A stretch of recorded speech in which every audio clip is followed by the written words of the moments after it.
Tracy, Philly's 5-2 since Joel Embiid's hand injury. Better trade Joel Embiid. That wasn't the question, Tracy. Get out of here. But go ahead if you want. How should they use Simmons when Embiid does come back? Because he will be coming back before. Well, I mean, I think he just really gave us an example of how he should be utilized. You know, move him around. They just look better as a team, and it's not against Joel Embiid, but things look better when he's got more space. But I think what Brett's going to figure out is he's going to have to stagger those guys. Yep. So get one of them out early in the game and let the other guy just have his time on the court without the other. They're obviously going to have to learn how to play together and make it work together because there's going to be minutes they have to play. But he's going to have to stagger those guys just so you can unlock Ben Simmons this way. But if you were coaching against him in the playoffs, you would have lineups cooked up to take it. You would have strategies cooked up to take advantage of when they played together, which they're going to have to do in the playoff setting. Yeah, they're going to have to figure it out between the two of them. And I think for Ben, I think the biggest thing is constantly putting pressure on the team in transition and attacking that rim the way he does.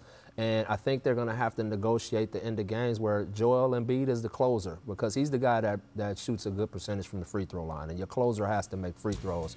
And until Ben gets to that point, I don't know if he can be a closer. Here's how I utilize Ben when Joel is in the game. I will have Ben on the elbow and have Joel posting up. I mean, because it creates such a havoc of trying to guard one guy whose vision is extremely good in terms of being a facilitator, and that's Ben Simmons. And then you got Joel Embiid, who can be unstoppable on the post, right? And what you're describing is 1990s, 2000s era basketball. But in the playoffs, if my point guard is not going to take jump shots, I have to get him close to the basket, or I have to put him in the best position for us and utilize his strength. Let me ask you that. Best position. I mean, I know we play positionless in the NBA, but what is Ben Simmons' position? Because he's been playing a little bit of point center. To me, that's what he is. Yeah. He's a point guard. You got to put the ball in his hands and let him make plays. He's a great passer. I mean, he sees everybody. Yeah, but on defense, floor. he can guard anybody. 1 through 5. But anybody. Listen, not only is he a great facilitator, he's a point guard, but he also is a point guard that could play with his back towards the basket and create havoc that way. So I would use him on the post against smaller guys. And his vision is crazy. Yep. The problem is when Embiid's in the game, it allows too easy the help. Well, that's that's why. Well, the one thing Embiid can do is make a three. I mean, you can space Embiid as well. So it's not like he's just a guy you got to stick on the weak side block when Ben's posting. But you can space Embiid, and that really puts a team in a bind because now your 5-man has to make a tough decision on, am I going to help on this post up or am I going to give up this three to Embiid? So that's what I was saying. Have Ben Simmons at the elbow, have Embiid in the dunker spot, meaning down low, because nobody can really. A point guard can't stay with Ben Simmons. I'm trying to get to the basket. He's too big and too strong. So you're creating a mismatch. That way, he's closer to the basket. If the 5-man comes over and help, that leaves Joel Embiid there for the offensive rebound by himself. And they are elite defensively when they've got both guys out there. So that's their hope. Listen, at the end of the day, it's a great problem to have. If you got those two beasts running around out there and you just got to figure out how to make it work. Which I think is why they're going to invest in it and let it keep going. Yeah, I wouldn't break that up for nothing. What he can't do, though, he can't revert back to being passive. I mean, the way he's playing with, Joel Embiid out, he has to play when he's in there. And see, that's why I say, but I think that's where those two guys have to come together and work it out that, hey, during the course of the game, I'm going to be aggressive, I'm going to make plays, I'm going to do all of these things. But when it's closing time, we're going to you. You're going to you, big fella, and you got to carry us home. Yeah. And I think if they can negotiate it can be hard to go to a big guy in the fourth quarter, though. The Heat beat the Kings in OT last night. Max player. He is. He's going to be an all-star.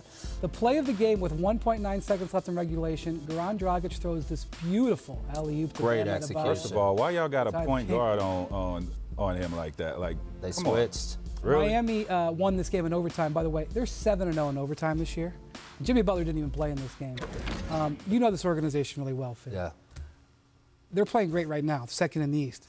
How well is this team set up for future success? Well, I think next year you're going to see, I think Waiter's money comes off the books. He's got one more after next year, right? And then James Johnson as well. So with the young talent that they have on the team, you got to credit their front office. Andy Ellsberg, Chet Kamara, Adam Simon. Those guys, they find diamonds in the rough. This kid, Nunn, and Hero and Bam Adebayo and Duncan Jones Robinson. Jr., Duncan Robinson. A lot of teams weren't talking about a bunch of these guys, but the Heat have identified these guys and now has given Spo a bunch of young guys that are really tough, that can take criticism, you know, because Jimmy Butler obviously had a reputation for tearing up young guys. These guys can take it. So Jimmy's found a home. Jimmy got there. They already were, you know, those guys, they're ready. Yeah. Jimmy Butler fell right into the perfect scenario in a culture that embraces him and who he is and what he stands for. And so I think they're set up great for the future. Those guys are just going to keep getting better. Tracy, I think Miami is going to be hunting for that additional star player. Why not? To add to this, Pat Riley, man. You know, Pat swings for the fences. I know you were part of Pat this. gonna bring somebody. I know he came after you. He came at me hard. He had me riding the jet skis over to his house. I was like, hey, man. I couldn't make that, though. But, like, that's like the move, right?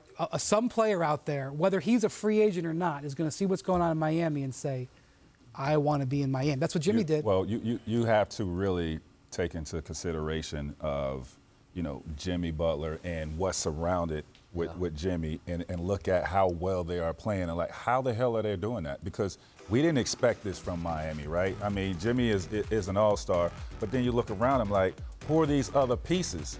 How are they playing so well? I got to give a shout-out to whoever their player development is because Bam is special, man. But I tell you what, the trade to move Hassan to Portland, which I think has worked out well for Hassan, has opened up more opportunity for Bam to be able to show what he can do and his versatility.